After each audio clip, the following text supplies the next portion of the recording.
Hello everyone, I am Mekkah and I'm playing Void's Blitzarre Adventure while you're watching, and this is chapter 29, Let It Be. I went ahead and went against the chapter title's advice, and I did not let it be. I wanted to finish this. So this is the Leon chapter, the equivalent of final chapter 1 in vanilla.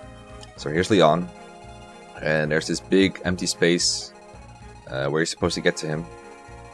At first I thought you had to warp, but I figured out this is not true. And there's 4 bosses. As you can see, they are named Paul, and he's called one of the 4 Beatles.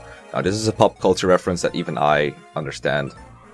So you've got Paul, Harrison, Lennon, and Ringo Starr, the 4 Beatles, and you gotta beat him or you can't get to Leon, unless you have like a really big warp range or something. I think it might be possible then, I'm not sure. But you gotta kill all the bosses to beat the chapter anyway, because I think it's route. So that's what we're gonna do. The bosses are pretty strong. Leon himself is not looking too shabby either. But thankfully we have the super blitz lance now. And we'll see just how good Void is against him. My very underleveled, sucky Void. So I did my preps. Here's the Super Blitz, 16 might, doesn't weigh her down at all, and it gives some pretty ridiculous bonuses that look like a fucking Dragonstone. So we'll see if Void is good enough. And get a notice about the Goddess and something about Blessing. I didn't let anyone die, so this Blessing didn't happen in the recorded playthrough. I'll explain later though, because this is important. I deployed all 3 Annas again and actually made good use of the triangle attack. So this was one easy way to dispatch of a Nosferatu Druid with Anna, Swordmaster Anna, so thankfully we actually got use out of this. And now this is the last day we'll probably do in the playthrough, but you know, it's there. So anyway, if one of your units dies, all the bosses get a -4 stat debuff. I'm not sure what stats exactly, but yeah, it happened before because you know, this is not my first attempt at this chapter. But they get nerfed significantly, making them a lot easier, which is very welcome for this guy in particular, Ringo. He is really tough. Takes 3 hits to kill, even with Silicia's awesomeness and the boost from Edgeworth. He's pretty scary. Pretty scary looking guy. Can probably play the drums real well.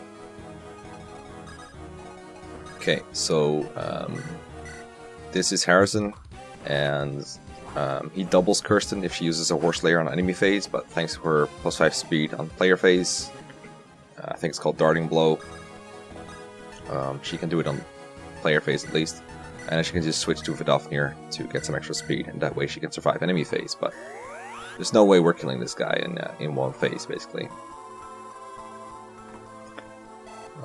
So there's actually no need for Jake to go up close here, but I had Kaga here anyway, so it's whatever. I turned animations on because all we're really doing now is fighting bosses. So I wanted to have some epicness. That's really the main reason the video is even like longer than a couple minutes. As you can see, Void cannot move from that spot. I'm not sure what boss triggers what stairway. I guess technically if you were to try to LTC this game, you would either rescue it and warp her,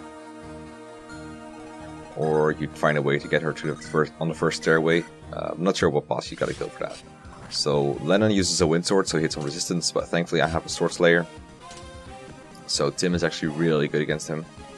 Sword Slayer is really broken against people who are weak to it, because it gets you both the Reefer advantage and the effective weapon Might. And Sacred Stones gives triple both of Might, so it's pretty good. Unfortunately, Tim misses, so he's gonna take an extra turn to do this. I could have finished him off with Jerome, but, you know, Jerome's level capped, so gotta get some XP, right? I mean, it didn't really matter for the turn count, not that I really care about that, because Cilicia wasn't done killing Ringo anyway. Now she almost is, though, so now they definitely need to die. Get a nice level up for Cilicia, just in time for when it almost no longer matters. And this is pretty cool. You can see Kirsten only does 8 damage with Vidofnir. But because of this little bit of combat experience, she reaches level 15. And now she gets access to Lancefare. Yes, I know that's Lancefare. Definitely because I remember the symbol, not because I'm doing post commentary. So anyway, now she suddenly does 22 damage. Don't ask me about the exact calculations, but I'm pretty sure it's because the +4 damage and the skill that lets you have more defense when attacking on player phase combined. Because that guy definitely had that, kind of like Gwendolyn. So that's 2 out of 4 down. Still gotta kill Ringo Starr. You might have seen that the Hoplon guard is on Void because of her 0 luck, and there's no way to avoid combat this time around, so you really need to have the Hoplon guard on her. As a result, Ringo is pretty scary. You could see that he had like one crit on Celicia earlier, and now he has 20 crit because of Wrath. And that's scary, especially when you missed his Thunder. He only has 11 hit though, so we're totally fine. Right? Well, maybe not. We'll see. This is a scary enemy phase. This is pretty annoying. I could have used Excalibur for more hit, but then she wouldn't have doubled. I wasn't sure what gave me the best odds of survival and success, but clearly this wasn't the right answer. And nobody else can really do anything about it. So we're just gonna hope that Lennon dies, and we'll see how it goes from there.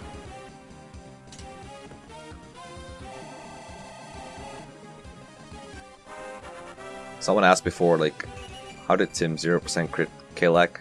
The reason is you always crit on the last hit on a boss. It just looks flashy. Like, if you would kill them anyway, you get a crit. That's how it works. I think you can still get like an unexpected crit to kill him early. Oh, we got our stairway, so I guess that means that the first stairway is controlled by what's his face? The hero. And here's the flashy crit that confirms that, yeah, this time we no longer have to wait attention. So that's 4 bosses down, and now Void can walk all the way up to the boss, and everyone else is just sitting there like, what? I think I could have warped someone in and then like do the job for me. So you can probably guess that Blitz is not so bad that she gets 1 round kill by Leon, thank god. I wouldn't have been surprised if she had been, but then again, would someone who like is experienced with Fire Emblem and with hacking really make a boss that you have to take on with a character that's potentially unable to do that? I'm pretty sure the Blitz lance covers him pretty well. In fact, it might be so that even base Void with her promo bonuses and the Blitz lance can do it. I'd have to run the math on that.